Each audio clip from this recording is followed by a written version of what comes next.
RS brothers లో ఆషాఢం KG sale మళ్ళీ మొదలైంది. మరెన్నో క్రేజీ ఆఫర్స్ ఖైదీ చేయండి ఆర్ఎస్ బ్రదర్స్. భూమన కరుణాకర్ రెడ్డి గారి పార్ట్ 2 ఎంట్రీకి స్వాగతం.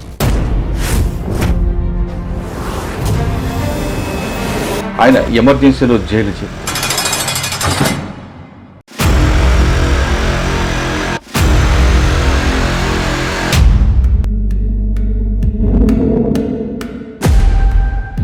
చిన్న వయసులోనే జైలుకి ఆయన ఎంత పెద్ద నాయకులు కలిశారు, ఆ నాయకుల ప్రభావం ఆయన మీద, ఆయన జీవితం మీద ఎలా చూపించింది.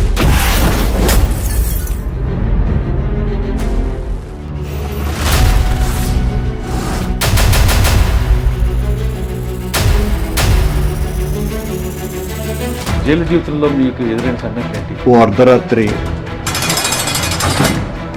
ఆ జైలు జీవితం నాకు ఒక విశ్వవిద్యాలయంలో చదువుకుంటే వచ్చే జ్ఞానం కంటే రష్యన్ రూబుల్ రాపిడి, అమెరికా డాలర్ దోపిడి. నేను చూసిన 4-5 రోజులకే వాళ్ళను ఊరి తీయటం, అక్కడ జైల్లో ఉన్నటువంటి చిన్న చిన్న గులకరాళ్లను చుట్టి ఆ జైలు బయటికి విసిరేసి. ఫస్ట్ మీ ఇద్దరికి చూపు ఎక్కడ కలిసి ఆ మాట ఇలా కలిసి అది ఎలా జర్నీ కొనసాగింది? రాజారెడ్డి గారికి గురించి నాకంటే సన్నిహితంగా మెలిగినటువంటి వాళ్ళు ఎవ్వరూ లేరు. ఈరోజు ఇది రిటర్న్. రోజు తక్కువ అంటే 8 నుంచి 10 గంటల పాటు చదివేవాడిని. తర్వాత కొనసాగింది కేవలం రాజారెడ్డి గారితో, ఇంకెవరితో ఉన్నారు? రాజారెడ్డి గారితో ఉన్న అనుబంధం నా జీవితాన్ని మొత్తం మార్చేసినటువంటిది. ఈ క్రమంలో ఇంకా మీకు బాగా అటాచ్మెంట్ ఉన్న రాజారెడ్డి గారు కాకుండా అందరికంటే నాకు అతి ముఖ్యమైనటువంటి వ్యక్తి జైలు అధికారులు కూడా రికార్డ్స్ రాయించడం, ఒక మాన్యువల్ తయారు చేయడం, ఇవన్నీ చేయించేవారట కదా. నెహ్రూ అండ్ గాంధీ ప్రాణ స్నేహితుల్లాగా వాకింగ్ చేస్తూ ఉండేవాళ్ళు ఒకరి మీద ఒకరు. కానీ ఎప్పుడైనా సాయుధ పోరాటం వైపు వెళ్ళాలనిపించింది? మా అక్క పెళ్లి జరిగితే నేను ఫోటో కూడా మీరు అంత సౌమ్యంగా మాట్లాడుతుంటారు, కానీ బయట భూమన కరుణాకర్ రెడ్డి గారు అహంకారిగా కనపడినా నాకు ఏ బాధ లేదు. మీకున్నది సమాజానికి కూడా ఇవ్వాల్సిన బాధ్యత ఉంటుంది. అలా నేను చాలా పనులు చేశానండి మురళి గారు. దేవుడి దేవలన రాజశేఖర గారి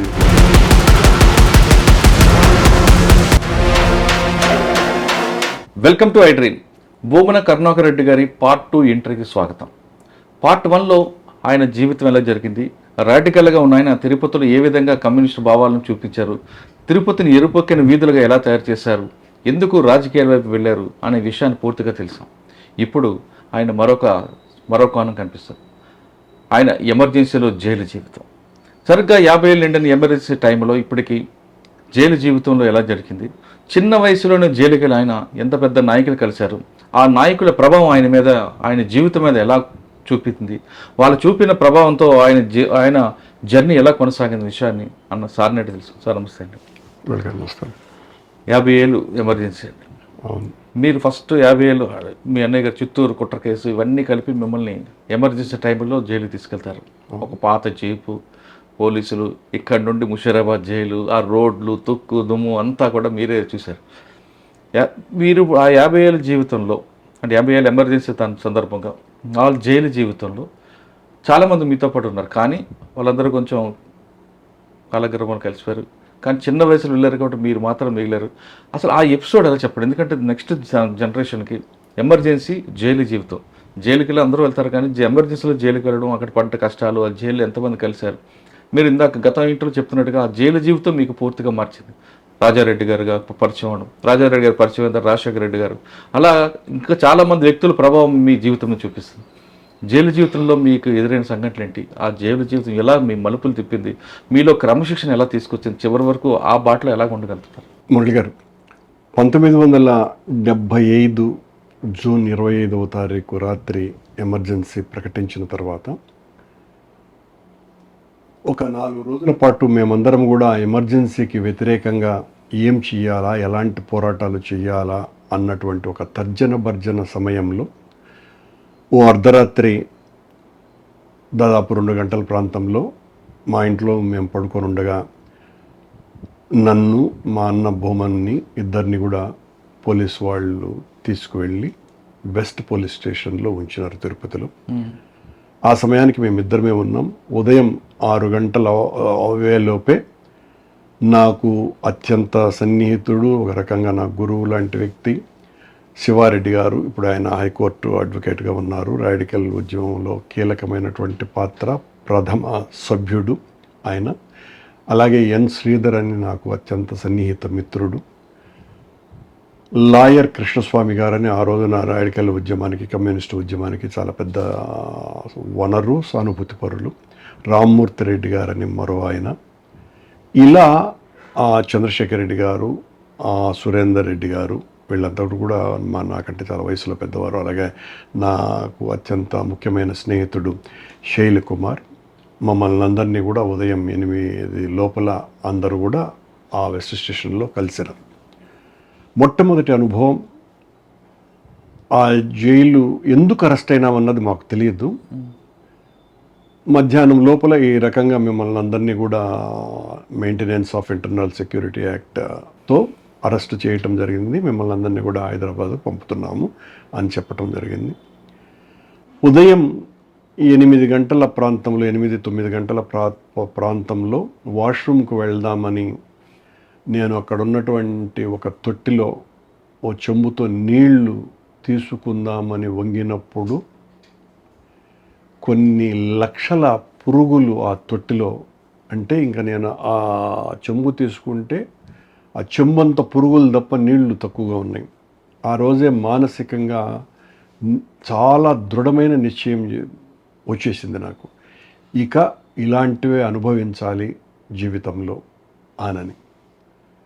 సరే, మధ్యాహ్నం కల్లా ఏదో మంచి భోజనం పెట్టారు, హోటల్ నుంచి తీసుకొని వచ్చారు. సాయంత్రం 6 గంటల ప్రాంతంలో మమ్మల్ని అందరినీ కూడా, 9 మంది అనుకుంటాం మేము, మమ్మల్ని అందరినీ కూడా ఒక డొక్కు వ్యాన్లో తీసుకొని ప్రయాణం ప్రారంభించినాం. మేము 9 మంది పెద్ద ఎత్తున విప్లవ నినాదాలు చేస్తూ, విప్లవం వర్ధిల్లాలి, సాయుధ పోరాటం వర్ధిల్లాలి, రాడికల్ విద్యార్థి ఉద్యమం వర్ధిల్లాలి, విప్లవ రచయితల సంఘం వర్ధిల్లాలి, ఇలా నినాదాలు చేస్తూ ఊరంతా కూడా అరుచుకుంటూ మా వ్యాన్ కదిలింది. రాత్రి ఎక్కడో ఏ సమయం, బహుశా ఉదయానికి అనుకుంటాను, కర్నూలు, అంత సమయం పట్టింది ఆ రోజున, ఉదయం కర్నూలు వెళ్ళటానికే. అక్కడ ఆగినాము. అక్కడ స్టేషన్ దగ్గర ఎక్కడున్న స్నానాలు అన్నీ ముగించుకున్న తర్వాత నెక్స్ట్ డే సాయంత్రం 5:30-6 గంటలప్పుడు సికింద్రాబాద్, ముషీరాబాద్ జైలుకి మమ్మల్ని ప్రవేశపెట్టినారు. అంటే ముందు రోజు రాత్రి 9కి ఎక్కితే నాకు మర్నాడు సాయంత్రం 5 గంటలకు. అవును, 5 గంటలకి అంత ప్రయాణం చేసాం. అదే మేము రెస్ట్ తీసుకునేది కూడా ఏం లేదు, కేవలం మార్నింగ్ స్నానానికో వాష్రూమ్కి పోవటానికో 1 గంట తీసుకోవటం తప్ప మరేం కాదు. అంటే అప్పట్లో రోడ్లో ఉండేవి కావు. అలాగే ఉండేటివేమో, నాకు అంత గుర్తు కూడా లేదు. ఇప్పుడు 50 ఏళ్ళు అయిపోయింది కాబట్టి రోడ్లు అప్పుడు అలాగే ఉంటాయి. దాదాపు 17 గంటలు జర్నీ చేశారు. అవునండి.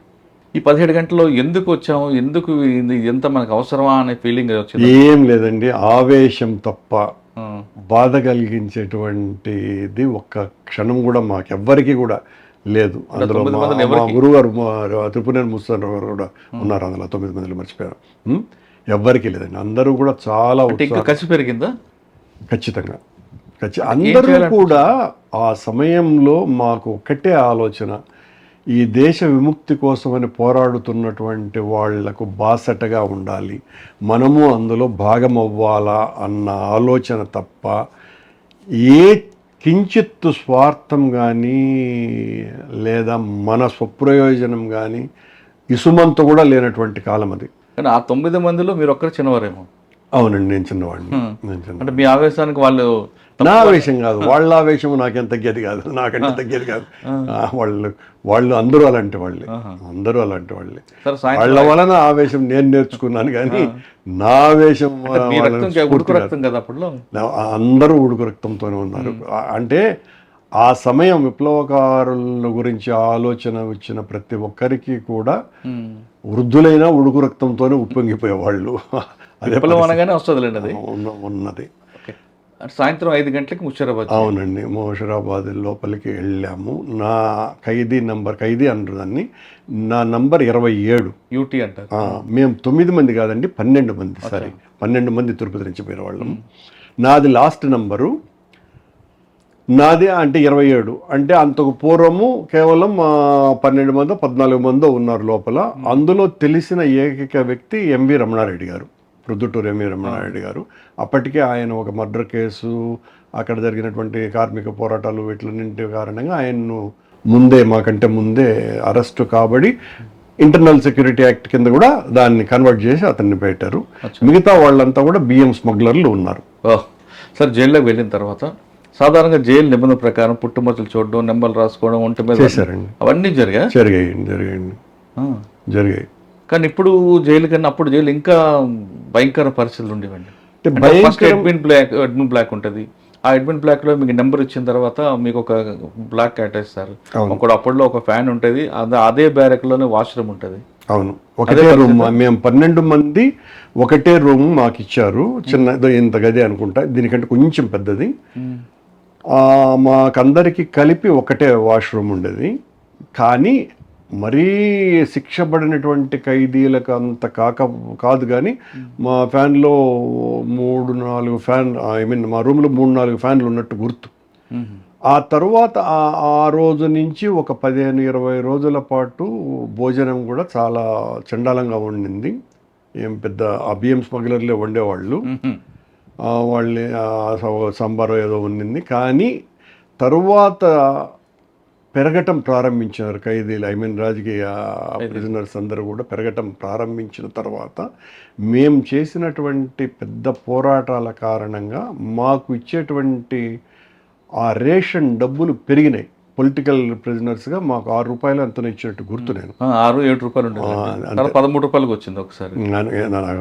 అది పెద్ద గుర్తు లేదు. కానీ మొత్తానికి ఆ తర్వాత మంచి భోజనం ఉన్నది. మేమే వండుకునే వాళ్ళము, మాలోనే ఉన్నటువంటి వంట తెలిసినటువంటి వాళ్ళు వండేవాళ్ళు. చాలా మంచి భోజనమే ఆ తర్వాత కొనసాగిందండి. సాయంత్రం 5 గంటలకు వెళ్ళారు. సాధారణంగా 6:30-7 గంటలు లాకప్ క్లోజ్ అయిపోద్ది. క్లోజ్ అయిన తర్వాత వెళ్ళి ఉంటారు కాబట్టి మీకు నైట్ టైం ఇచ్చారు, ఫుడ్ ఏమి ఇచ్చి ఉంటారు వాళ్ళు? ఏం లేదు, చెత్త భోజనమే చెప్పాను కదా. మొదటి 15 నెల రోజుల పాటు భోజనం చండలం.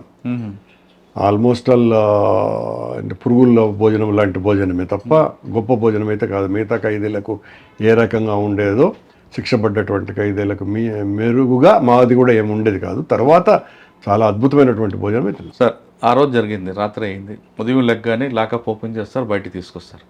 తీసుకొచ్చినప్పుడు ఈ 27 మందిలో అంటే 12 మంది మీరే ఉన్నారు. ఇంకా మీకు ఎవరెవరు పరిచయం, చుట్టుపక్కల ఎవరు ఉన్నారు అప్పుడు? ఆ రోజుకైతే ఎవరు లేరు, మేము 12 మంది, ఎంవి రమణారెడ్డి గారు మాత్రమే. ఆ తర్వాత ప్రతిరోజు పెరుగుతూనే వచ్చారు. అందులో చాలా ముఖ్యులు. మొట్టమొదట నేను చూసినటువంటి వాళ్ళు సూర్యప్రకాష్ రెడ్డి గారని జనసంఘ నాయకుడు, అనంతపురం, చాలా పెద్ద మనిషి. ఆయన ఎమ్మెల్సీగా ఉండేవారు అప్పటికే. ఆయన, తరిమేల రామదాసరెడ్డి గారు, తరిమేల నాగిరెడ్డి గారి తమ్ముడు, అలాగే వి రామారావు గారు, హైదరాబాద్కు సంబంధించినటువంటి ఎమ్మెల్సీ, ఆ తర్వాత గవర్నర్గా అయినటువంటి వ్యక్తి సిక్కింకు. వాళ్ళతో మొదలైంది కార్యక్రమాలు. ఆ తర్వాత నక్సలైట్ ఖైదీలు ఉంటారు. నక్సలైట్ ఖైదీలు మాతో లేరండి, మా సపరేట్గా ఉండేటివి. మాకు ఉన్నారండి. ఎవరు ఉన్నారు అప్పుడు? కేజీ సత్యమూర్తి గారు, ఇంగువ మల్లికార్జున శర్మ గారు, అట్లాగే ముక్కు సుబ్బారెడ్డి గారు.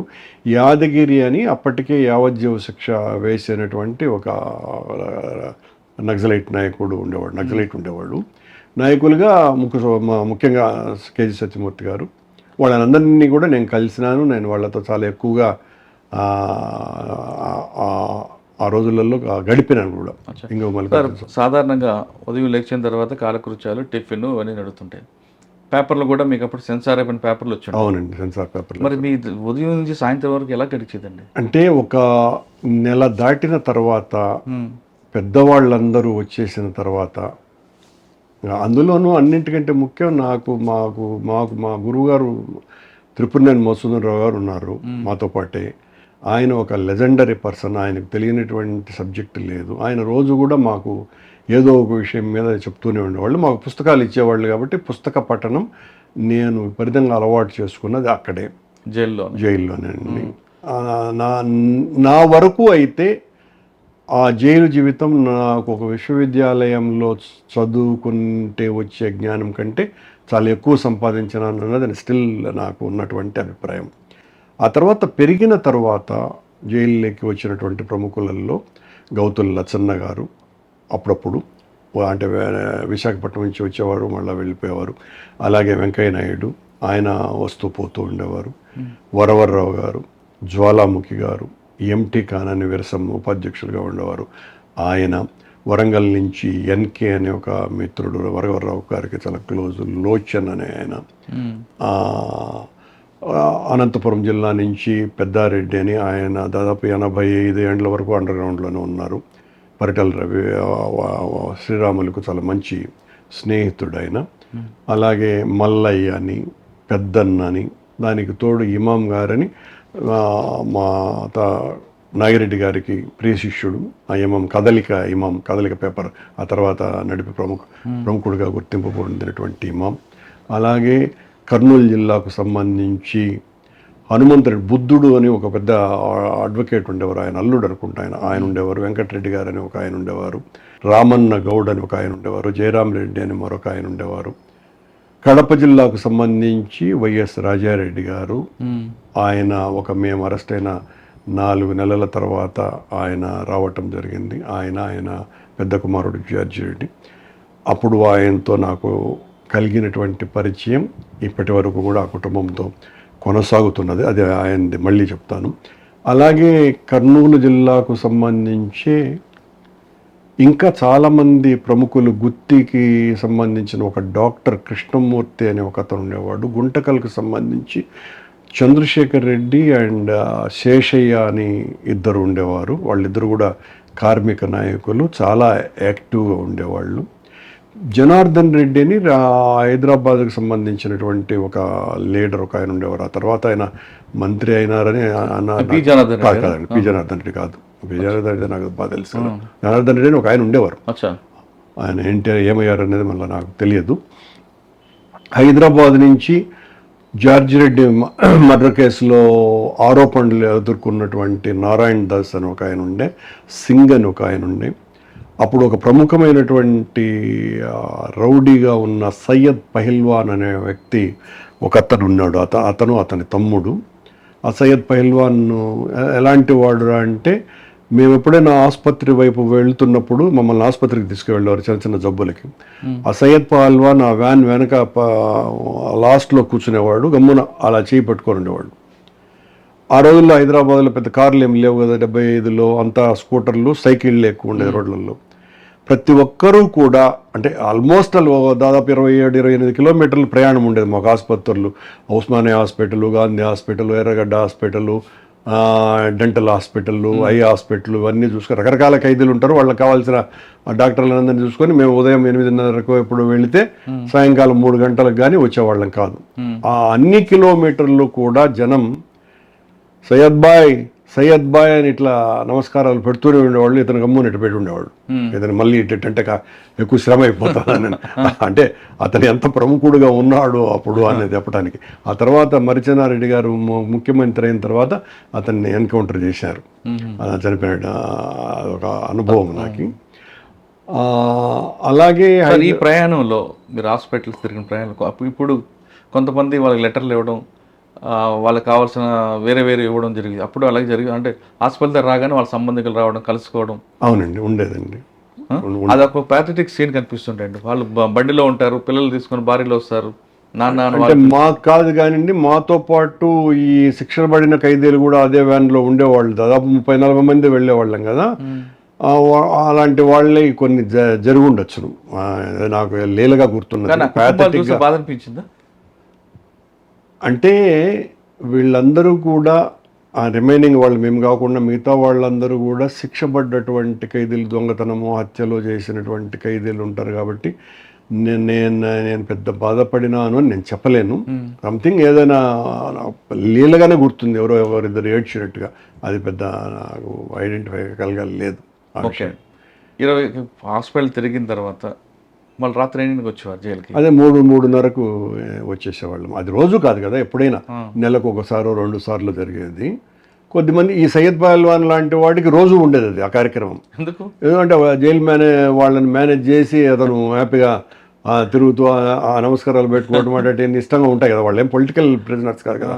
అప్పుడే సలావుద్దీన్ ఓవైసీ గారు కూడా ఉండేవాళ్ళు, ఈ జమైతే ఇస్లాము, ఈ వీళ్ళు ఎంఐఎం వీళ్ళందరూ కూడా ఉండేవాళ్ళు అదేలో. వాళ్ళ అందరితోనూ కూడా చాలా సఖ్యమైన రిలేషన్స్ ఉండేటివి మాకు.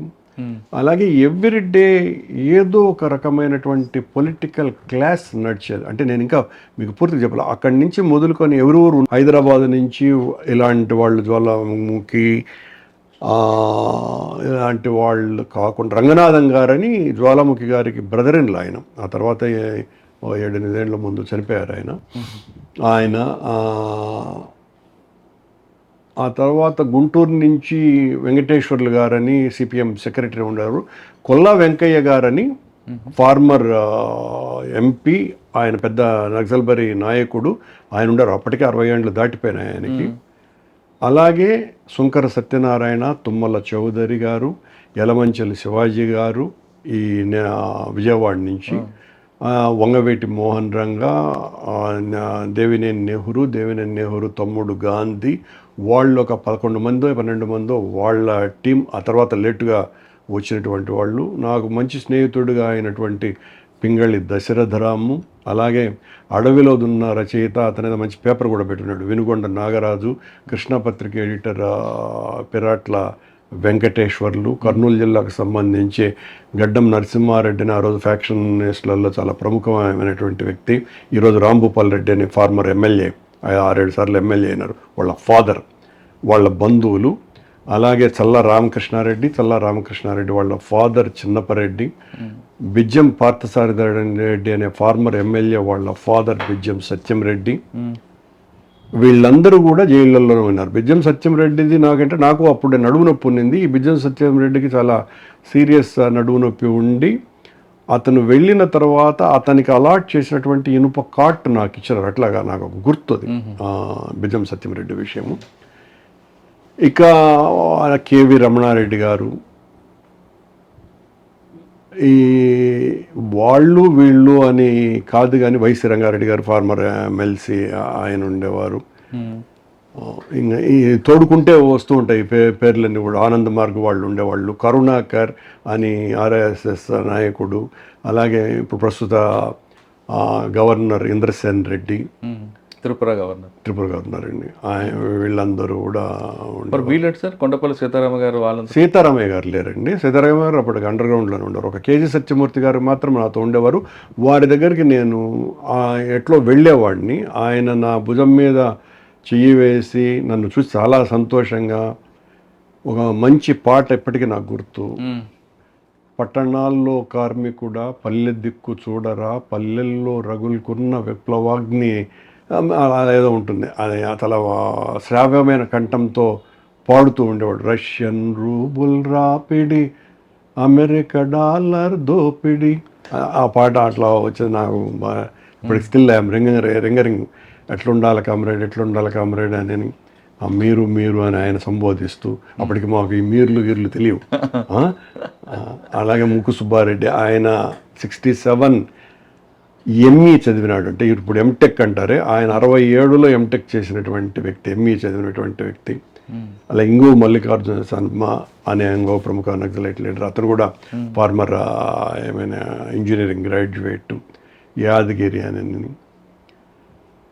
ఇంకా అదొక వరదలాగా మా శిబిరంలోనే దాదాపు 480 మంది డెటిన్యూలు ఉండేవాళ్ళు. అంటే 27 నుంచి 480 మందికి వచ్చింది. అవునండి. ఎన్ని నెలల్లో వచ్చిందండి?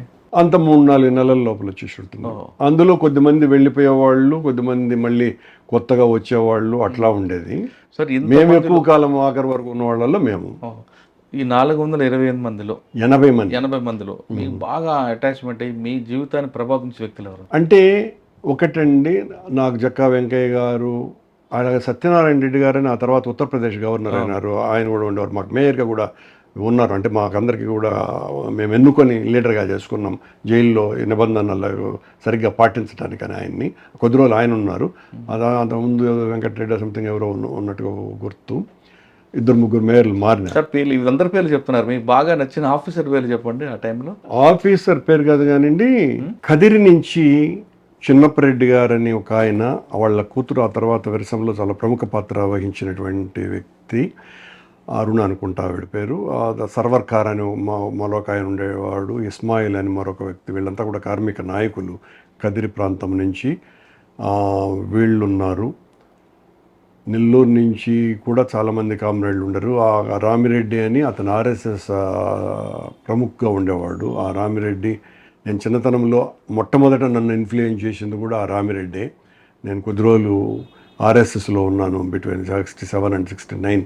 ఆ రామిరెడ్డి వలన ఇన్ఫ్లుయెన్స్ అయ్యి నేను ఆ తిరుపతిలో ఆర్ఎస్ఎస్లో కూడా ఉన్నాను.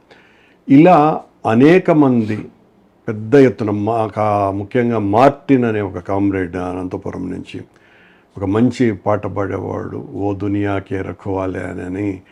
ఎప్పుడూ అతని చేత పాట పాడించుకొని వినేవాడిని, అంత శ్రావ్యంగా పాడేవాడు ఆయన కామ్రేడు. ఇంకొక అబ్బాయి, అతని పేరైతే గుర్తులేదు కానీ అతను కూడా చాలా చక్కగా పాటలు పాడేవాడు. జైల్లో మేము చర్మండ్రాజు గారు ఉన్నారా లేదా అన్నది నాకు గుర్తు రావట్లా, కొద్ది రోజులు ఏమన్నా వచ్చి వెళ్ళారా అని. ఒక సాంస్కృతిక దళాన్ని ఏర్పాటు చేశాం మేము. ఒక సాంస్కృతిక ఒక రోజున కార్యక్రమం కూడా చేయటం జరిగింది. అందులో ఆయన పాట వడ్డిరోళ్ళమండి అనేటువంటి పాటను నేను, శివారెడ్డి గారు, ఇంకా కొద్దిమంది నా మిత్రులందరం కలిసి వడ్డిరోళ్ళమండి మేము అనేటువంటి పాటకు నృత్యం చేయటం జరిగింది. అలా అటు ఆర్ఎస్ఎస్ వాళ్ళు, ఇటు మేము ఈ సాంస్కృతిక ప్రదర్శనలు అప్పుడప్పుడు ఇచ్చేటువంటి వాళ్ళం. అలా హైదరాబాద్లో ఇంకొక ముఖ్యమైన విషయం, ఈ పట్లోళ్ళ ఇంద్రారెడ్డి కొద్దిగా లేటుగా వచ్చాడు. తను నాకు చాలా సన్నిహితమైన తర్వాత మాకు బెల్లంపల్లి నుంచి వచ్చినటువంటి శ్రీనివాసన్ అని ఒక కార్మిక నాయకుడు, అతను నాయర్ అని ఇద్దరు ఉండేవారు. ఆ శ్రీనివాసన్ మంచి బాక్సర్, అప్పటికే ఎక్కడో ఐ థింక్ నేషనల్లో అతను సెకండ్ ప్రైజ్ ఏదో కొట్టుకున్న అంత ప్రముఖుడు. అతను నాకు, ఇంద్రారెడ్డికి ఇద్దరికి కూడా బాక్సింగ్ నేర్పించినాడు. ఆ నేర్పించిన నేపథ్యంలో ఇంద్రారెడ్డి ఇచ్చినటువంటి పంచ్ వలన నాకు ఇప్పటికీ రక్తగాయమైంది. అది ఇప్పటికీ కూడా నా నుదుటి మీద చిన్న స్కార్ ఉంది. అలా మా ఇద్దరికి ఉన్నటువంటి ఆ ఇంద్రారెడ్డితో పాటు ఇంకా 10-15 మంది విద్యార్థులు ఉండేవాళ్ళు, కానీ వాళ్ళ పేర్లు నాకు ఇప్పుడు గుర్తులేదు. ఇలా చాలా రకాలైనటువంటి వ్యక్తులు ఒకవైపునైతే అపారమైనటువంటి అనుభవము, అత్యంత గొప్ప మనస్సు, దీనికి తోడు వీళ్లకు చెప్పాలా అనేటువంటి తృష్ణ, ఇవన్నీ ఉన్నటువంటి వాళ్ళు మహమ్మద్ సుదన్ రావు గారు, కేవీఆర్ గారు, వరవర్రావు గారు, జక్కా వెంకయ్య గారు, వెంకటేశ్వర్లు గారు, ఇంకా చాలామంది. వీళ్ళందరూ కూడా ఎవ్రీడే ఏదో ఒక రకమైనటువంటి క్లాసెస్ నడుపుతూనే ఉండేవాళ్ళు. ఇంట్రెస్ట్ ఉన్నటువంటి నాలాంటి వాళ్ళమందరం కూడా రోజు 1 గంట 2 గంటల పాటు వాళ్ళు ఇచ్చేటువంటి క్లాసెస్కి అటెండ్ అవ్వటము, ఆ తర్వాత దానికి సంబంధించినటువంటి అధ్యయనము. అక్కడ నాకు గౌతుల్లా చిన్న గారు మహాత్మా గాంధీ ఆత్మకథ పుస్తకాన్ని కూడా నాకు ఇవ్వటం జరిగింది. రోజు అధ్యయనం ఒకవైపున, పాఠాలు మరొక వైపున, వ్యాయామం ఒకవైపున. ఆ 75 డిసెంబర్ నెల 30th లేకపోతే నవంబర్ 30th భూమయ్య కృష్ణగౌడ్ అనేటువంటి 2 నక్సలైట్లను ఉరి తీసినారు. వాళ్ళను కూడా నేను అంతకు పూర్వం 2-3 రోజుల ముందు వరుసగా 2 రోజులు కలిసి, భూమయ్య కృష్ణగౌడ్ అని ఇద్దరికి మొట్టమొదట భారతదేశంలో ఉరిశిక్ష పడ్డటువంటి మొదటి ఖైదీలు వాళ్ళు, ముషీరాబాద్ జైలు. వాళ్ళని నేను కలవటం జరిగింది, మాట్లాడటం కూడా జరిగింది. జైలుకు పోక పూర్వము ఈ వీళ్ళిద్దరి ఉరిశిక్షల్ని రద్దు చేయాలని పౌర హక్కుల సంఘం నేతృత్వంలో పెద్ద ఎత్తున పోరాటాలు చేసినారు. అందులో ప్రధానంగా లెటర్స్ టు ప్రెసిడెంట్ అని. దాంట్లో నేను, మా శివారెడ్డి గారు, మేమంతా కూడా మా తిరుపతిలో ఊరంతా కూడా తిరిగి పెద్దవాళ్ళందరి చేత, డాక్టర్లు, ఇంజనీర్లు, లాయర్లు, వీళ్ళందరితో కూడా పోస్ట్ కార్డులలో సంతకాలు తీసుకొని వాళ్ళ ప్రెసిడెంట్ ఆఫ్ ఇండియాకి పంపించటం జరిగింది. ఎవరి కోసమైతే పోరాటం చేసినామో వాళ్ళను జైల్లో చూడటం, నేను చూసిన 4-5 రోజులకే వాళ్ళను ఉరి తీయటం. ఉరి తీస్తారు అని ముందు రోజు తెలిసినప్పటి నుంచి మొత్తం అందరం కూడా పర్టికులర్లీ ఆ విప్లవ నేపథ్యం ఉన్నటువంటి వాళ్ళమందరం బహుశా దానికి వాళ్ళు కూడా సహకరించినట్టుగా ఉన్నారు. ఎవరు ఆర్ఎస్ఎస్ వాళ్ళు కూడాను 2 రోజుల పాటు పెద్ద నిరాహార దీక్ష చేశాం పెద్ద ఎత్తున జైలు వాళ్ళ అన్నం ముట్టుకోకుండా. ఆ తర్వాత ఉరి తీసిన సాయంకాలం ఆపేశాం. కానీ సాయంకాలం వాళ్ళు వీడు భోజనం పెట్టలేదు జైలు వాళ్ళు. అంతే కదా, వాళ్ళు అట్లా ప్రవర్తిస్తారు కదా. వాళ్ళు భోజనం పెట్టలేదు అంటే మళ్ళీ నెక్స్ట్ డే మార్నింగ్ వరకు ఆకలితోనే ఉండాల్సి వచ్చింది. అదొక అనుభవం జైల్లో.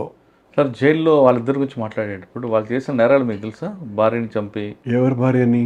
అదే కృష్ణయ్య గౌడు, భూమయ్య ఇద్దరు చేసిన నేరాలు తెలుసా మీకు? ఎవరో భూస్వామిని చంపారండి, భార్యని. భూస్వామి ఒకటి, ఒక ఆదిలాబాద్ సంబంధం కృష్ణయ్య గౌడు వైఫ్ని చంపొస్తారు. లేదండి, అది అబద్ధం అండి. సార్, వాళ్ళిద్దరితో మాట్లాడారు కదా, ఏమాత్రం పశ్చాత్తాపం ఉందా? లేదు, ఎందుకుంటుందండి, వాళ్ళు విప్లవకారులే కదా, పశ్చాత్తాపం ఉండడానికి ఏముంది? జాబ్ రెడీగా ఉన్నారు, సిద్ధంగా ఉన్నారు. నేను ఇద్దరితోనూ షేక్ హ్యాండ్ తీసుకొని మాట్లాడడం జరిగింది. నాకు బాగా గుర్తు, ఒక అతను మీసాలు బాగా పెంచుకున్నాడు, వెంట్రుకలు ఉన్నాయి, ఇంకొక ఆయన బట్టతల ఆయన. నాకు బాగా అట్లాగే ఇప్పటికీ స్టిల్ ఐఎమ్ రిమెంబరింగ్ ఆ ఉరి తీసినటువంటి ప్లేసు అన్నీ కూడా ఆ రోజున ఎందుకో నాకు చూపించినారు, వాళ్ళు కాదు, మిగతా ఖైదీలు చూపించారు. కానీ ఆ రోజు ఊరి తీసిన తర్వాత సాయంత్రం వరకు ఎవరికి చెప్పకుండా చాలా సైలెంట్గా కామ్గా ఉంచామని జైలు ఆఫీసర్లు చెప్తుంటారు, వాస్తవం? అట్లే లేదండి, ముందే తెలుసు కదా మాకు. మార్నింగ్ ఉరి తీస్తారని తెలిసే మేము ముందు రోజు నుంచి ఆ నిరాహార దీక్షలు ప్రారంభించి ఆ ఉరి శిక్షల్ని మీద ఉద్యమించండి అని నేను బాగా గుర్తున్నా. కాగితాలన్నీ రాసి అక్కడ జైల్లో ఉన్నటువంటి చిన్న చిన్న గులకరాళ్లకు చుట్టి ఆ జైలు బయటికి విసిరేసి అది కూడా చేశామండి. కానీ ఆ రోజు జైలు అధికారులు ఏమంటారంటే చాలా నిశ్శబ్ద వాతావరణం ఉంది. అంటే జైలు అధికారులు ఏం చెప్పినారు అన్నది ఎప్పుడు కూడా నిజాలు ఉండవు. ఇప్పుడు నేను ఆ సాక్షిగా చెప్తున్నటువంటి వాడిని ఇప్పుడు మీతో చెప్పినటువంటి వాళ్ళు బతికుంటారని కూడా నేను అనుకోను. వాళ్ళందరూ కూడా నాకంటే 15-20 ఏళ్ళు పెద్దోళ్ళే ఉంటారు అప్పటికే, జైలు అధికారులు కూడాను. బహుశా వాళ్ళు ఎవరు కూడా ఉండుండే అవకాశం లేదు. నేను ప్రత్యక్ష సాక్షిని. రాళ్ళు విసిరినటువంటి వాళ్ళల్లో నేను కూడా ఉన్నా. జైల్లో మా వాళ్ళందరూ కూడా దాదాపు 20 మంది దానిక అలా టీం లాగా ఏర్పడి భూమయ్య కృష్ణగౌడ్లను ఉరి తీస్తున్నారు, మీరందరూ కూడా ఉద్యమించండి, మీరు పోరాటం చేయండి, ఆవేశం ఆపుతారనేటువంటి ఏమి ఆశలు లేవు. కానీ ఇంకా మీ కుటుంబానికి ఇప్పటికీ అనుబంధం వ్యక్తి ఎవరంటే రాజారెడ్డి గారి కుటుంబాన్ని? అనుమానం లేదు కదండి. రాజారెడ్డి గారి ఫస్ట్ మీ ఇద్దరి చూపు ఎక్కడ కలిసి ఆ మాట ఎలా కలిసి అది ఎలా జర్నీ కొనసాగింది? నా బ్యారక్కు పక్కన ఒక చిన్న పిట్టగోడ ఉండేదండి. ఆ పిట్టగోడ మీద రామన్న గౌడుకు కొంచెం నాకు లీలగా గుర్తుంది. అనే రామన్న గౌడ్ అనే అతను కొద్దిగా చెస్ ఆడేటువంటి మనిషి. నేను కూడా ఇంట్రెస్ట్ ఉండింది నాకు చెస్, నాకేం తెలియదు, నేను కూడా ఆడుతుండే. ఆ సమయంలో రాజారెడ్డి గారు వచ్చినారు ఆడికి. నాకు ఆయన పేరు తెలుసు, అప్పటికే 10-15 రోజులు అయింది ఆయన వచ్చి. ఆయన ఎందుకు నేను అతన్ని పట్ల ఆకర్షించినానంటే, ఆకర్షణ అంటే అబ్జర్వ్ చేశాను ఆయన్ని. ఆయన మా గది నుంచి, అంటే మా గదైనా వాళ్ళ గదైనా పక్కనే ఉంటాయి కదా, ఒక 100 మీటర్ల లోపే ఉంటాయి. వంటగదికి వెళ్ళటానికి మాకు ఒక 200 మీటర్ల దూరం ఉంటుంది, 200-300 మీటర్లు. ఈయన అలా ముందు ఒక చిన్న సింహం నడిచినట్టు నడుస్తూ ఉంటే వాళ్ళ కొడుకు జార్జి రెడ్డి ఆయన ప్లేటు ఈయన ప్లేటు ఇద్దరిది మోసుకొని వెనకాల ఉంటూ ఉండేవాళ్ళు. జనరల్గా ఖైదీలు అలా ఎవరు కూడా చేయరు, ఎవరు ప్లేట్ వాళ్ళు ఎత్తుకొని పోతూ ఉంటారు. అందులో కమ్యూనిస్టులుగా మేము అసలు ఇంకొకళ్ళ చేత అట్ట పని ఉండదు కూడా ఉండదు కదా. కొడుకుగా అతను వాళ్ళ తండ్రి వెనకాల, ఆయన అందులో అట్ట సిగరెట్ కాల్చుకుంటూ సింహంలాగా. అవునండి, అప్పుడు ఆయన వయసు 50 ఏళ్ళు ఉంటే నాకు భలే ఇంట్రెస్టింగ్గా చూసేవాడిని, ఏం తమాషగా ఉండదు వీళ్ళది అని. అందులో ఆయనకు తెలియకుండా ఈయన సిగరెట్లు కాల్చటం. ఎవరు? ఈ కొడుకు ఆయన ఏదో గోల్డ్ ఫ్లాగ్, రెడ్ వెల్స్ ఏదో తాగేవాడు, ఇదనే చార్మినార్ ఏదో తాగేవాడు. బాగా నాకు గుర్తున్నాయి అవి.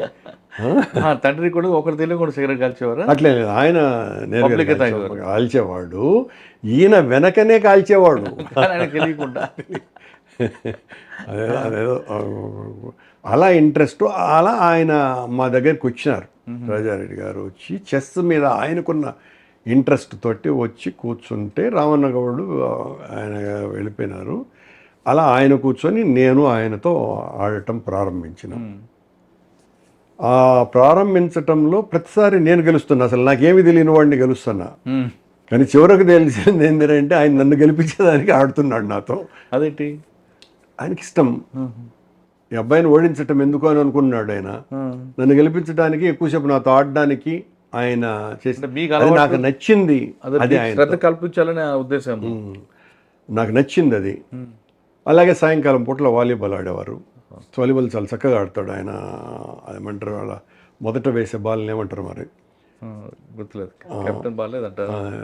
చాలా అందంగా ఉండేది ఆయన వేసేటువంటిది. అక్కడ నేను ఒక పక్కన ఉండి ఆడేవాళ్ళం. అలా తెలియని ఇంట్రెస్ట్ పెరిగింది. కానీ అప్పటికి కూడా నేను విప్లవ రాజకీయాలలోనే 98% దాంట్లోనే ఉన్నాను. కానీ రాజారెడ్డి గారి వ్యవహారం కాదు, నాకు ఆయన గురించి పెద్ద ఏం తెలియదు. ఆ సమయంలోనే రాజశేఖర రెడ్డి గారు ఒకసారి జైలుకు రావటం కూడా జరిగింది. ఆయన రాజశేఖర రెడ్డి అని తెలియదు, ఏం తెలియదు, కానీ మా కొడుకు అని ఈయన చెప్పినారు ములాఖాతులో. సార్ అప్పుడు ఇన్నర్ ములాఖాత్ అవుటర్ ములాఖాత్ రెండు ఉండేవా?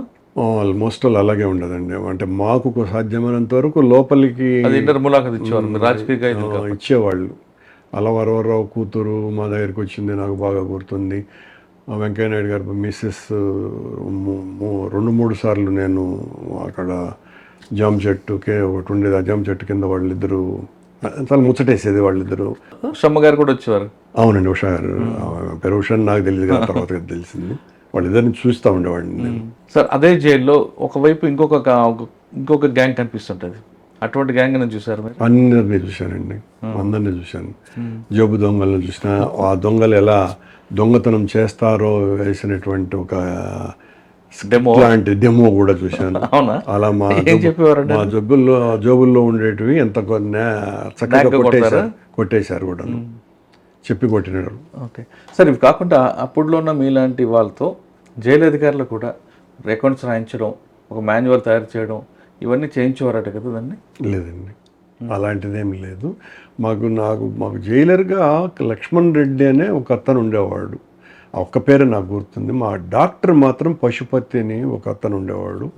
చాలా దుర్మార్గుడు, నీచుడు ఆ డాక్టరు. ఎందుకు మాతోనే అలా ఉండేవాడు అంటే ఇంకా మామూలు ఖైదీలతో ఎలా ఉండేవాడు ఇంకా చెప్పాల్సిన పని లేదు. నా పర్సనల్ ఎక్స్పీరియన్స్ అతనితోటి, నాకు ఫంగల్ ఇన్ఫెక్షన్ వచ్చిందండి ఈ తొడల దగ్గర. అది చాలా ఇబ్బంది పెడతా ఉంది జైల్లో. నేను పశుపతి, ఆయన పేరు పశుపతి, పేరే పశుపతి, నేను అతనికి చూపించడం జరిగింది. అతను ఎలాంటి వాడు అంటే వాడి దగ్గర నుంచి కూడా అనకూడదు నువ్వు, అతని బిహేవియర్ అది అంత దారుణంగా. మళ్ళీ అతన్ని నేను ఆయన మాసీమ పేపర్ నడిపేవాడు కడప అని పెద్ద ఆయన ఇద్దరం కలిసి కొట్టడం కూడా జరిగింది.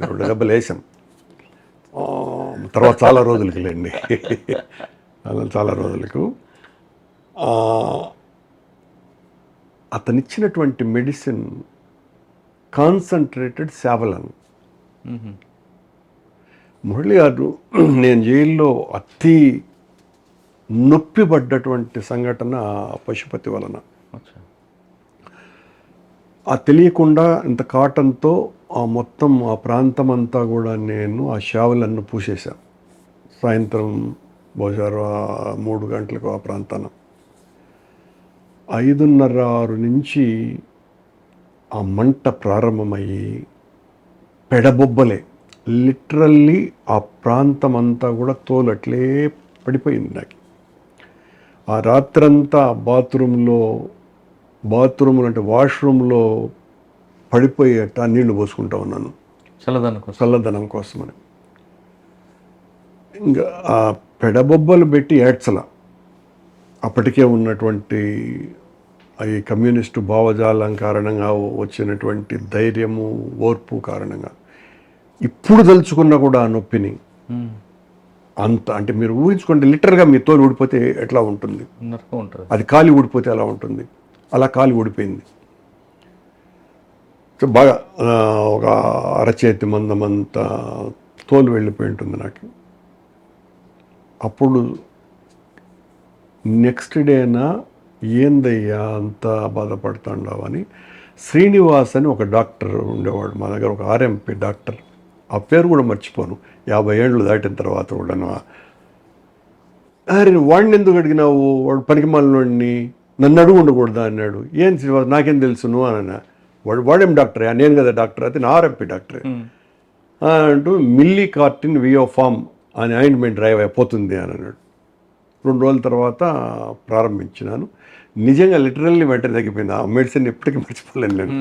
ఆ శ్రీనివాస్ది ఒక తమాషా స్టోరీ, ఆ కదిరి అతన్ని.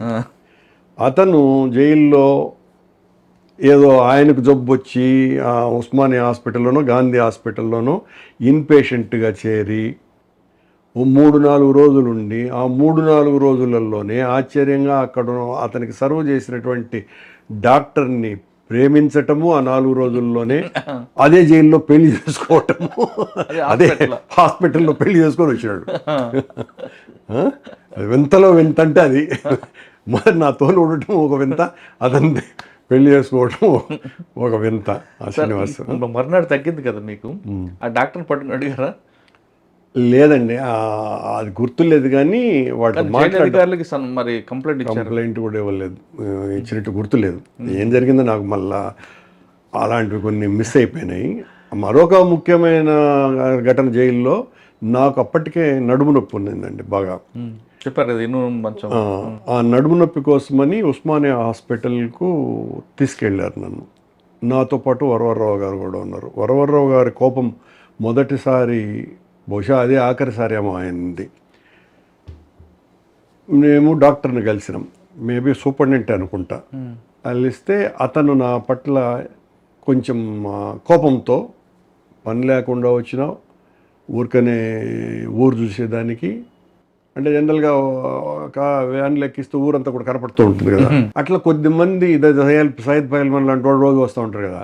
నేను కుర్రోడిని, నీకు 18 ఏళ్ళు లేవు, నీకేందా నడుము నొప్పి, కొంచెం చాలా సీరియస్ అయినాడు. అప్పుడు వరవరారు, బుద్ధి లేనివాడా ఏం మాట్లాడతావు, నాకు తెలుసు అతని బాధ ఏంటన్నది, తల తిరుగుతుందని నీకు అని, ఇంతకంటే ఎక్కువగా బాగా ఎక్కువగా. ఆ డాక్టర్ అట్నే వణికిపోయినాడు. వణికిపోయి ఆ తర్వాత నాకు ఏదో ట్రీట్మెంట్ ఇచ్చినారు, అదేం తగ్గలేదు అనుకోండి. అదే సరే, అదే జైలంతా కూడా ఆ బాధ అట్లాగే అనుభవించినాను. వరవర గారు కోపం చూశారు. అవునండి, వరవర గారు నేను సన్నిహితంగానే ఉండే, అంటే వాళ్ళు వీళ్ళని కాదు, అందరితోనూ నా సాన్నిహిత్యం ఉండేది. ముఖ్యంగా విప్లవకారులు అనేటువంటి వీళ్ళతోటి కారణం బహుశా నేను చిన్నవాడిని కావటం. ఈవెన్ ఆర్ఎస్ఎస్ వాళ్ళు కూడా నా పట్ల చాలా బాగుండేవాళ్ళు. పెద్దారెడ్డి అనంతపురం నుంచి వచ్చిన అతను చెప్పాను కదా, అండర్గ్రౌండ్కి వెళ్ళిన వ్యక్తిని. అతను అప్పుడు పరిటాల శ్రీరాములు మర్డర్ జరిగిన ఒక 2-3 నెలలకు అతను చాలా చక్కటి గేయం రాసినాడు, పరిటాల రాములు నీకు లాల్ సలాములు. తర్వాత సినిమాలో కూడా పెట్టినట్టుగా ఉన్నారు ఆ పాటలు. ఎవరు రాశారు? పెద్దారెడ్డి అనుకుంటా. చక్కగా పాడేవాడు పరిటాల రాములు. అక్కడనే కవికాకి అని ఒక పెద్ద మనిషి ఉండేవాడు, అనంతపురం కామ్రేడ్ ఒక ఆయన, చాలా అద్భుతమైనటువంటి పోయిటరీ రాసేవాడు. ఆయన అసలు పేరు మర్చిపోయినా, ఆయన పెట్టుకున్నటువంటి పేరు కవికాకి.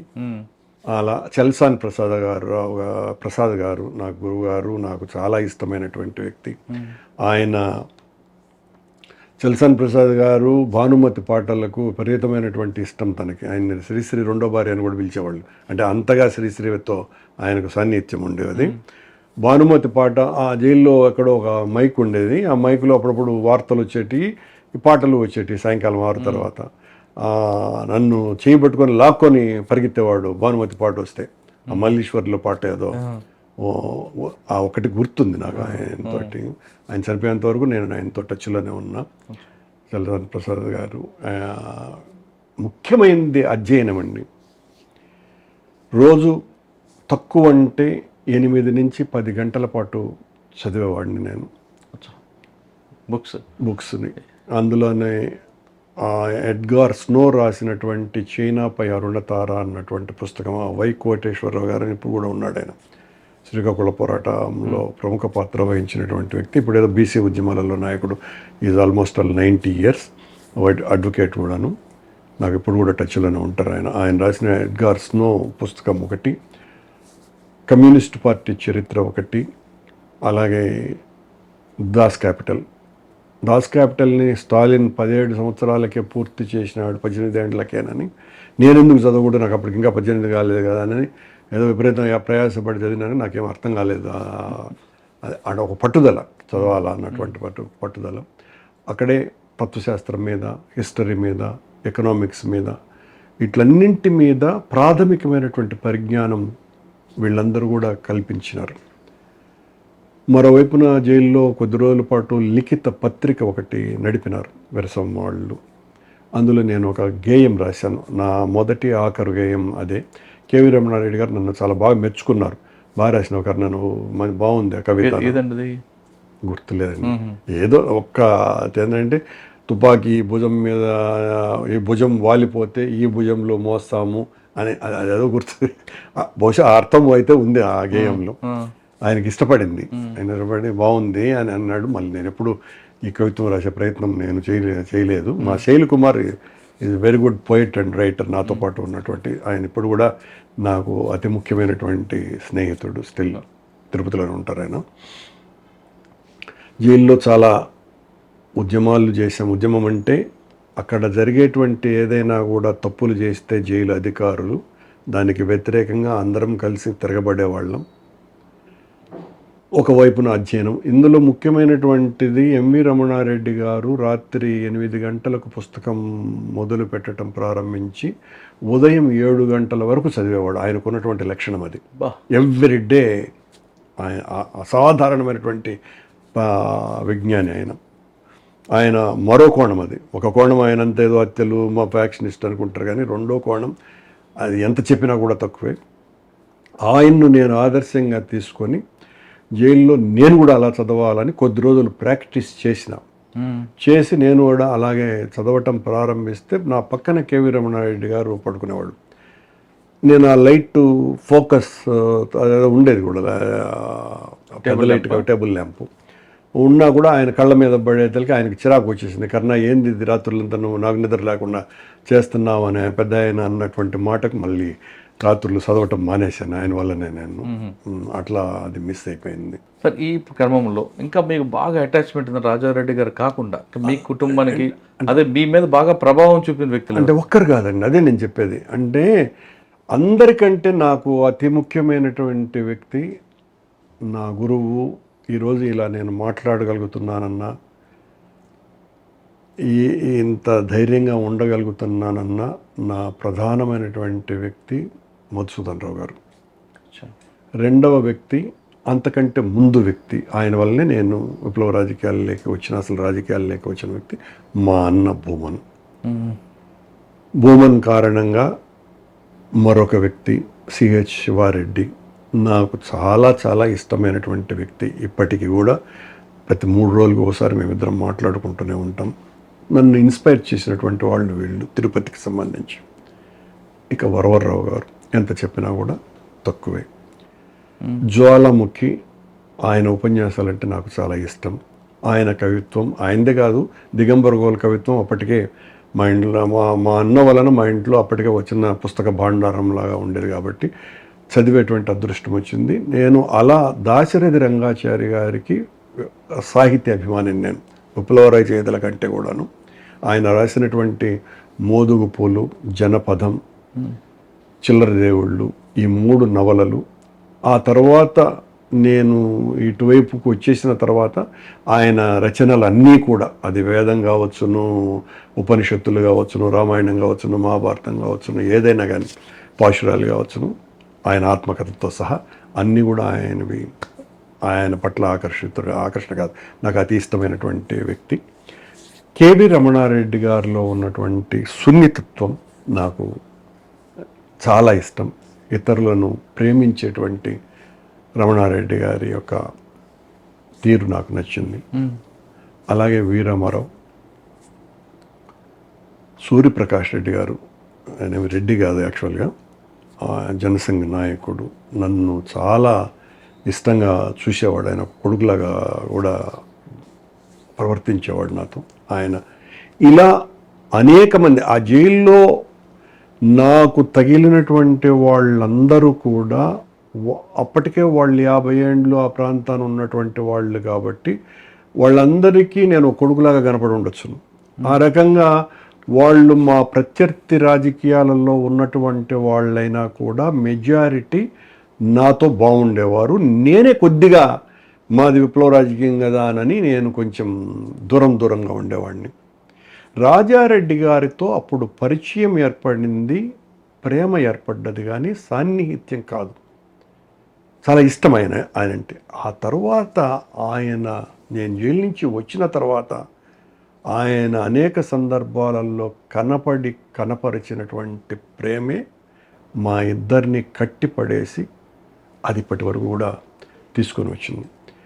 దానికి కారణం నా జైల్లో నేను ఆ అరెస్టు, అంతమంది గొప్ప వాళ్ళతో ఉండగలగటం అన్నది ఒక వరం. ఆ తర్వాత లేదు, ఉండటానికి అవకాశము లేదు.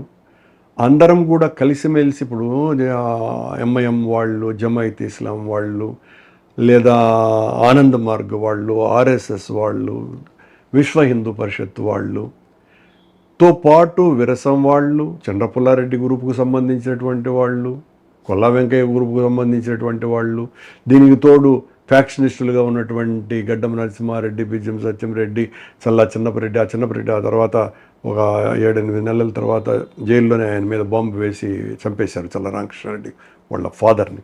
వీళ్ళు రంగా నెహ్రూ వాళ్ళిద్దరు చాలా క్లోజ్గా ఉండేవాళ్ళు. అప్పుడు రంగాకు నెహ్రూ ఆల్మోస్ట్ వాళ్ళ స్నేహితుడు, అనుచరుడు ఏమైనా కాదు. వీళ్ళందరూ కలిసి ఉమ్మడిగానే వచ్చారు.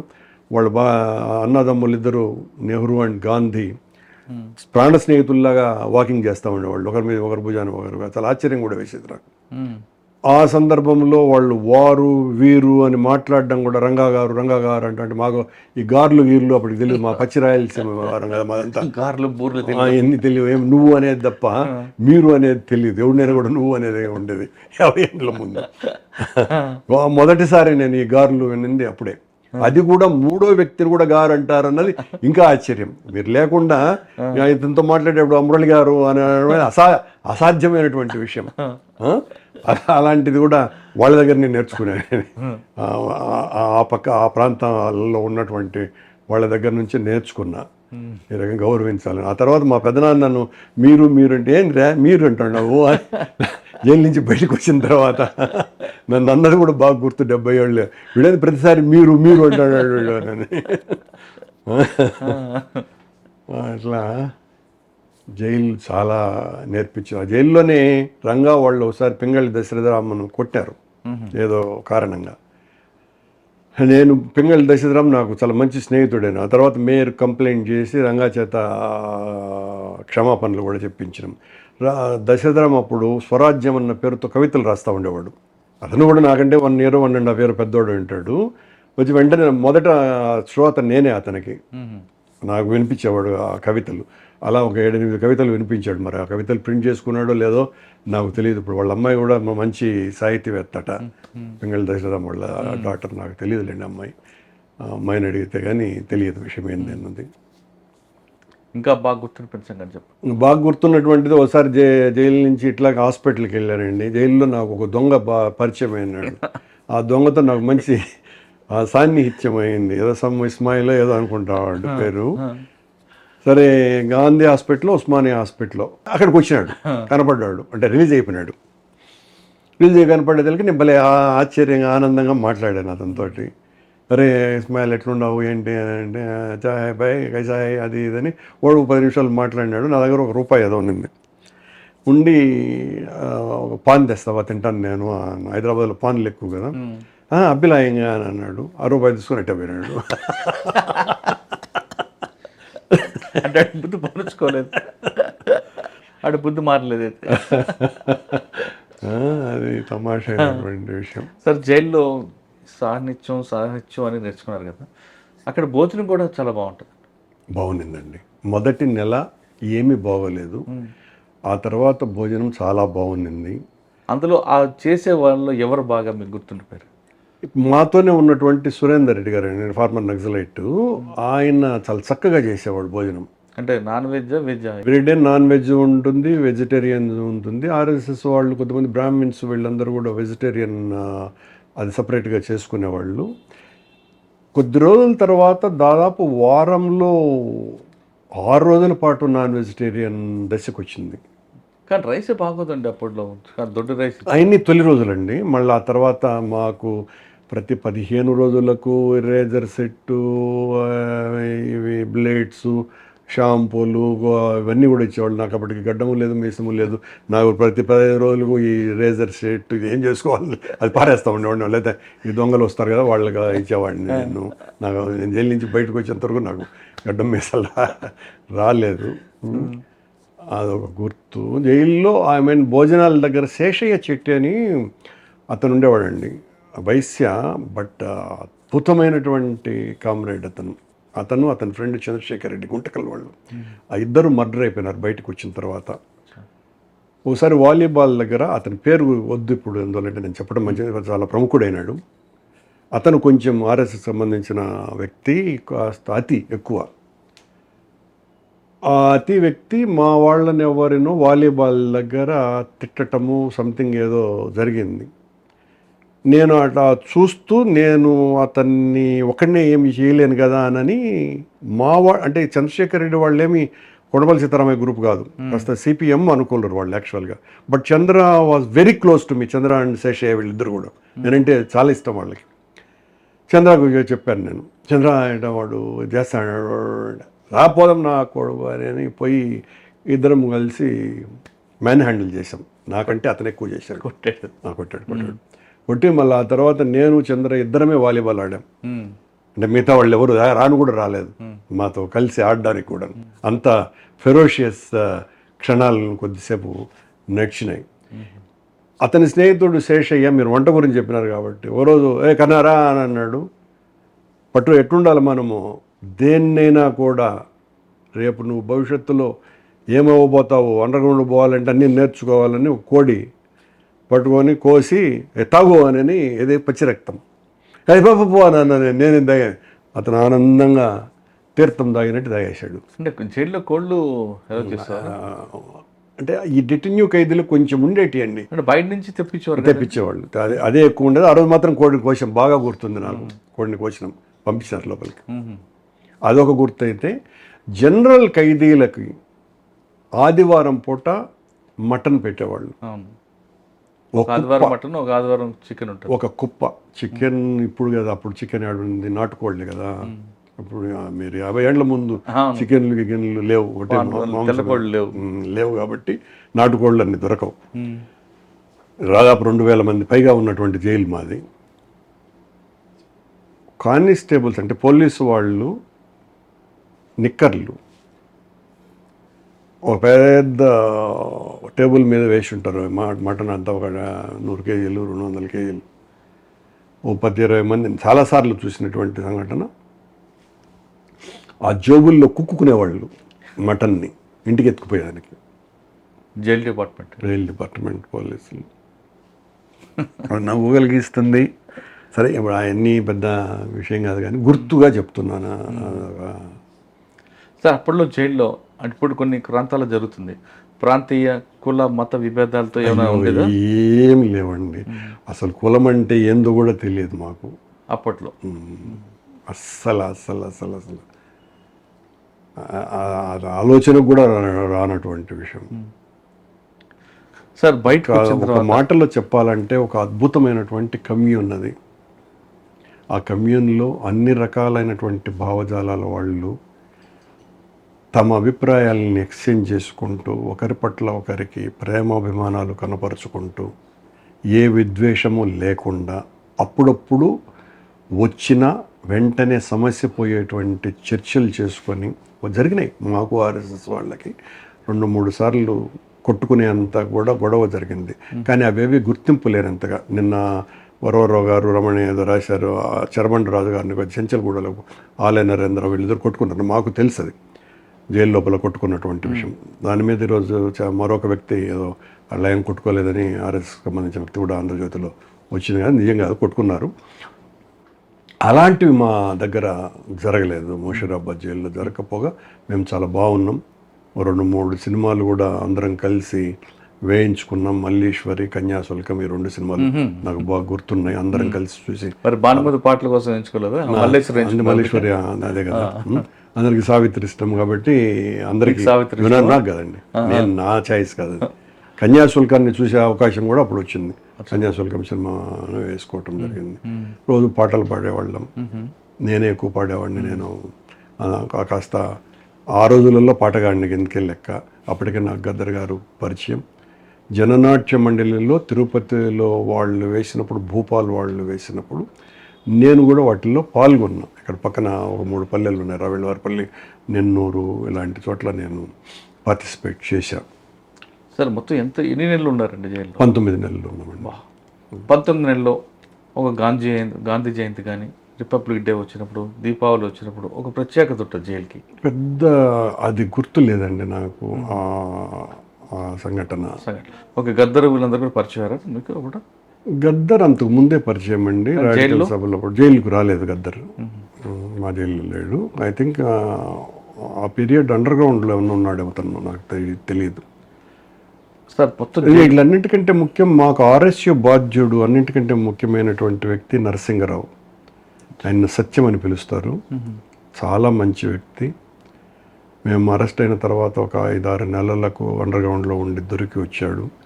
ఆల్ఫ్రెడ్, ఫడ్కే అని 2 పోలీస్ ఆఫీసర్లు, ఒకరు డిఎస్పి, ఒకరు సర్కిల్ ఇన్స్పెక్టర్. ఎందుకంటే ఆ 50 ఏళ్ల కథ ఇప్పటికీ నాకు గుర్తుంది. సత్యం నాతో చెప్పినటువంటి నరసింగరావు. అతని అందులో ఆ ఫట్కే అనే అతను ఈ నరసింగరావు గారి నిప్పల్సిన ఆ రెండింటిని చిదిమేశాడు, లాగేశాడు. అంటే ఊహించండి హింస ఏ స్థాయిలో ఉండేది వీళ్ళు దొరికితే అనటానికి. చపుర రహస్యాలని అట్లా కోడి తలగొరిగా గిల్లేసినట్టుగా గిల్లేశాడు. అలాగే సూర్య అని నా స్నేహితుడు, అనంతపురం తాడిపత్రి దగ్గర సూర్యనారాయణ. ఆ తర్వాత చాలా సంవత్సరాలు జైలు నుంచి వెంటనే అండర్ గ్రౌండ్కి వెళ్ళిపోయాడు. ఈ మధ్యనే చనిపోయాడు. తను నేను చాలా మంచి స్నేహితులు. అతను అరెస్ట్ అయినప్పుడు అతనితో పాటు మల్లికార్జునరావు అని, అంతకుముందు చెరుకుపల్లి అనేటువంటి గుంటూరు దగ్గర ఉన్నటువంటి పల్లెలో తుపాకులు ఎత్తుకుపోయారు. బహుశా అల్లూరు సీతారామరాజు తర్వాత పోలీస్ స్టేషన్ మీద దాడి చేసి తుపాకులు ఎత్తుకుపోయిన సంఘటన నక్సలైట్లు చేసినటువంటి మొదటి చర్య అది. ఆ మల్లికార్జునరావు, లిన్పియావో గ్రూప్ అతను ఈ మా సూర్యనారాయణ రెడ్డి 2 కార్లు ఒకే దగ్గర దొరికారు. ఇతని ముందరనే అతన్ని కాల్చి చంపినారు. ఇతన్ని బతికిచ్చినారు కానీ ఇతన్ని చావు దెబ్బలు కొట్టారు. కాళ్ళ మీద 4 పోలీసు వాళ్ళు రాడ్డు పెట్టి తొక్కేసి ఆ ఎముక కూడా వంగింది, ఆ కండంతా కూడా. అలా వచ్చినాడు అతను. వచ్చిన రోజు నుంచి ఎలా పారిపోదాము అన్నదే మాట్లాడేవాడు నాతో. అవునా? అవునండి. అంటే ఆయన ఎంత చెప్పినా తక్కువ అతని గురించి. అలా మా ఇద్దరి పరిచయం ఇలా ఉండటానికి లేదు, మనం పారిపోవాలా అని ఒక రోజున మేమిద్దరం ప్రయత్నం కూడా చేసాం. ఉస్మానియా హాస్పిటల్ దగ్గర నుంచి, జైలు నుంచి బయటకు వచ్చి హాస్పిటల్కి వెళ్ళాము. అంటే జైలు నుంచి పారిపోవటం సాధ్యమే కాదు కదా, హాస్పిటల్కు నెపంతో పారిపోవాలని. ఆ రోజు ఎస్కార్ట్ మిగతా దొంగలు తక్కువ అయి ఉండి పోలీసు వాళ్ళంతా ఎక్కువగా మాకే ఉండటంతో దానికి తోడు బయట కాంటాక్ట్ ఏమి లేదు. అతనేమి కొండపల్లి సీతారామయ్య గ్రూపు కాదు అప్పటికి. నేనే కాసింత దానికి అనుకూలమైన వ్యక్తి. కానీ అతని సైద్ధాంతికంగా మా వైపున వచ్చేసాడు. ప్రయత్నం చేసినా కూడా కుదరలే. బయట పోయింటే ఏమైంటుందో దేవుడికి తెలియాలి, అది ఏం చెప్పలేం. అలాగే కృష్ణారావు, వడ్లమూడి కృష్ణారావు అని, ఆ తర్వాత పరిటాల రవికి బావ అయినటువంటి వ్యక్తి, అతను అండర్ గ్రౌండ్లో ఉండేవాడు. నేను జైలుకు ముందు అతనికి షెల్టర్ ఇచ్చేవాడిని. తిరుపతిలో 2-3 సార్లు అతనికి షెల్టర్ ఇచ్చినాం. తను దొరికితే అతని మొత్తం ఇక్కడి నుంచి ఇక్కడికి చర్మం కోసేశారు పోలీసు వాళ్ళు. అలా పచ్చి పుండ్లతో అతను వచ్చాడు. తను కూడా నాకు చాలా మంచి స్నేహితుడైనాడు జైల్లో. అతని పేరు కృష్ణారావు, నేను గోపాల్ అని పేరు మార్చి నవ్వుకుంటూ మాట్లాడేవాళ్ళం. అలాగే ఇప్పుడు పర్స్పెక్టివ్ సంస్థ నేను నడుపుతున్నాడు వరవర్రావు గారు కో బ్రదరు, రామకృష్ణ గారు. తను కూడా నాకు చాలా పెద్దవాడు కానీ స్నేహితుడిలాగా నాతో ఉండేవారైనా. ఇలా అంటే మీరు అన్నదానికి ఎవరితో సాన్నిహిత్యం అంటే ఆ సాన్నిహిత్యం ఎంత చెప్పినా కూడా తక్కువే. ప్రతి ఒక్కరితోనూ కూడా ఆ అనుబంధం చాలా పెనవేసుకుంటారు. తర్వాత కొనసాగింది కేవలం రాజారెడ్డి గారితోనే, ఇంకెవరితో ఉన్నారు? అంటే వీళ్ళందరితో ఇప్పటికీ కూడా ఉంది అండి. రాజారెడ్డి గారితో ఉన్న అనుబంధం నా జీవితాన్ని మొత్తం మార్చేసినటువంటిది. రాజారెడ్డి గారితో నా పరిచయము, ఆయన నాకు చేసిన, నాకు చూపిన అపరిమితమైనటువంటి ప్రేమ, సహాయము, ఇవన్నీ కూడా కట్టిపడేసినాయి. సైమల్టేనియస్గా రాజశేఖర రెడ్డి గారు ఇద్దరు తండ్రి కొడుకులు ఇద్దరు కూడా నా పట్ల, ఇంకా అది ఇంతకుముందే మీకు చెప్పాను, ప్రత్యేకంగా చెప్పాల్సిన పనిలే, అది ఎంత చెప్పినా కూడా తక్కువే. వాళ్ళ వల్లనే నేను విప్లవ రాజకీయాల నుంచి రాజారెడ్డి గారి వైపు, రాజశేఖర రెడ్డి గారి వైపు మళ్ళటం జరిగింది. జైలు నుంచి బయటకు వచ్చిన తర్వాత కూడా 2 సంవత్సరాల పాటు నేను ఆర్ఎస్యూలో ఉన్న, కొన్ని కారణాల వలన నేను మానుకోవటం జరిగింది. అది సార్, ఇంత క్రమశిక్షణ ఇవన్నీ నిబద్ధత వచ్చిన మీకు ఒక్కొక్కసారి కొంతమంది రాజకీయ పార్టీలు బురద జల్లుతుంటాయి, అప్పుడు ఏమనిపిస్తుంటుంది? అంటే అలవాటు అయిపోయిందండి. ఇప్పుడు తొలి రోజుల్లో బాధ అనిపిస్తుంది, ఏందబ్బా ఎన్ని మాటలు మాట్లాడాల్సింది. కానీ నాకు రాజశేఖర రెడ్డి ఆయన ముఖ్యమంత్రి అన్న ఒక ఆలోచన తప్ప ఏమీ ఉండేది కదా. ఆ రోజుల్లో చారు మజుందారు సాయుధ పోరాటము ఎట్ల మెత్తలలో గుళ్ళు తిరుగుతూ ఉన్నాయో, నేను అది కాదు ఇది అనుకున్న తర్వాత నా మెదడులో రాజశేఖర రెడ్డి, రాజారెడ్డిలు తప్ప ఇంకేమీ వచ్చేటివే కాదు. ఓకే సార్, ఇంత విపుల భావాలు, ఈ భావజాలం అంతా మీకు మైండ్లో ఉంది, కానీ ఎప్పుడైనా సాయుధ పోరాటం వైపు వెళ్ళాలనిపించిందా? వెళ్ళాలనుకునే కదా ఆ రోజు జైలు బ్రేక్ చేయాలనుకున్నది. జైలు నుంచి వెళ్ళిపోవాలనుకున్నది. అది జైలు నుంచి బయటికి వచ్చిన తర్వాత కూడా మా అక్క పెళ్లి జరిగితే నేను ఫోటో కూడా దిగలేదు. నాకు మా అక్కతో ఫోటోలు లేవు, మా పెళ్లి ఫోటోలు. అజ్ఞాతంలో వెళ్దామని పోలీసు అంటే ముందు ప్రీ ప్లాన్ ఉంది, చాలా బలంగా ఉండేది. మరి ఎందుకండి సాయుధ పోరాటం? చెప్పలేను ఎందుకు అనేది, చాలా పెద్ద కథ అది, దానికి ఒక ఎపిసోడ్ కావాలి. వెళ్ళలా అంతవరకు నిజం. అంటే ఒక దశలో వెళ్దామని బాగా ఉండిందండి, బాగా ఉండింది. అంటే ఇంత విప్లవాలు మేము బ్లడ్లో ఉన్నప్పుడు ఇటువంటి ఆరోపణలు వచ్చినప్పుడు ఏమాత్రం చలనం, అంటే చలనం అని కాదు, పట్టించుకోరా? నేను చాలా పాజిటివ్ థింకర్ నండి. కానీ ఆవేశం వస్తుంది కదా. కాదు, నేను వెరీ పాజిటివ్. నాకు ఇది నమ్మరు, అంటే ఇట్లా జరుగుతుంది, వీడి అబద్ధాలు చెప్తున్నాడు అని. నాకు ఈ పెద్దోళ్ళందరితోనూ పరిచయం ఏర్పడటం వల్ల కారణమేమో, నేను ఒకడి పట్ల ఈర్ష్య ఇలాంటివి మొదటి నుంచి కూడా నాకు మామూలు వ్యక్తులతో పోలిస్తే దాదాపు 0. దీనికి తోడు అవతల వాడిని చెడ్డగా మాట్లాడటం, చెడు తలంపు నా మెదడులో ఎక్కించుకోవటం నేను చేయను. అది ఎలా అలవాటు పడిందో కూడా నాకు తెలియదు. ఈ పలానా వ్యక్తి వలన నేర్చుకున్నావా అనంటే తెలియదు. కానీ ఒకటి మాత్రం నాకు బాగా తెలిసిన విషయం, రాజారెడ్డి గారి విషయము. రాజారెడ్డి అసమానమైనటువంటి ధైర్యస్తుడు. అంతకంటే ధైర్యస్తుల్ని కూడా నేను చూశాను. ఎవరు కొండపల్లి సీతారామే కావచ్చు, నాతో పాటు తిరిగి చనిపోయినటువంటి వాళ్ళు చాలామంది కావచ్చు. కానీ రాజారెడ్డి గారు అంత ధైర్యస్తుడు.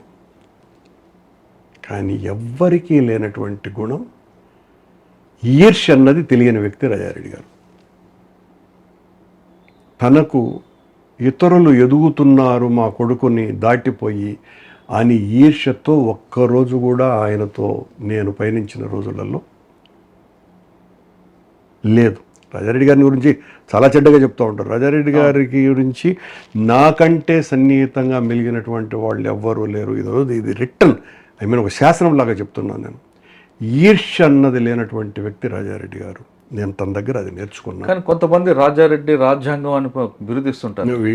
బిరుదు వీళ్ళు ఇచ్చుకున్నారు, తెలుగుదేశం వాళ్ళు ఇచ్చుకున్నారు. కానీ రాజారెడ్డి గారు అలాంటి వాడు కాకపోగా, రాజారెడ్డి గారు కమ్యూనిస్ట్ అభిమాని. 4 ఎద్దుల ఈశ్వర్రెడ్డి అనే కమ్యూనిస్టు ఎంపీ 4 సార్లు పులివెందల నుంచి గెలిచినాడు, కడప జిల్లా నుంచి. ఆ 4 సార్లు పులివెందలకు జనరల్ ఏజెంట్ రాజారెడ్డి గారే. మీరు అంత సౌమ్యంగా మాట్లాడుతుంటారు, కానీ బయట బోమన కరుణాకర్ రెడ్డి గారు అహంకారం, అంటే ఎవరితో ఎక్కువ మాట్లాడనండి, దానికి కరెక్టే. మాట్లాడకపోవటానికి కారణం చెత్తను పంచుకోకూడదు. కానీ బయటికి వేరే మెసేజ్ మీ ఇమేజ్తో నాకేం పని? మీరు ఒక చక్కటి పుస్తకాన్ని గురించో, ఒక చక్కటి సంగీతాన్ని గురించో, అద్భుతమైనటువంటి జ్ఞానానికి సంబంధించిన విషయాలు అయితే మీతో గంటల కొద్ది గడుపుతా. అలాంటి స్నేహితులు నాకున్నారు, వాళ్ళతో నేను ఎక్కువ కనపడతా. మీరు నాతో వచ్చి వాడు అట్టటోడు, వీడిటోడు, దొంగ నా కొడుకు, వీడు గలీజోడు, ఇట్లాంటి మాటలు అంటే నేను మాట్లాడలేను, నాకు ఇష్టం లేదు. నేను నా బుర్రలో నా బుర్ర డస్ట్బిన్ కాదు.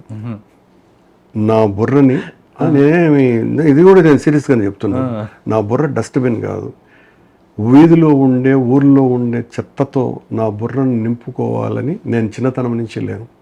నేను దాన్ని చెత్త లేకుండా ఖాళీగా ఉంచుకొని ఈ జ్ఞానాన్ని ఆ బుట్టలో వేసుకుంటూ ఉంటాను, ఆ బుర్రలోకి దించుకుంటాను. అందువల్ల మీకు నేను అహంకారిగా కనపడినా నాకు ఏ బాధ లేదు. నేను అహంకారిని కాదు.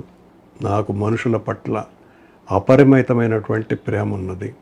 ఎవరైతే అజ్ఞానంతో ఉన్నారో వాళ్లతో నేను దూరంగా ఉంటాను. సార్, అజ్ఞాతం ఉన్న వాళ్ళు దూరం ఉండడం మంచిదే, కాదనట్లేదు. కానీ మీకు అపారమైన జ్ఞానం మీ బ్రెయిన్లో ఉంది కాబట్టి అది భావితరాలకు పంచడానికి మీరు భావితరాలకు పంచేంత జ్ఞానిని నేనేమి కాదు, అన్ని అబద్ధాలు.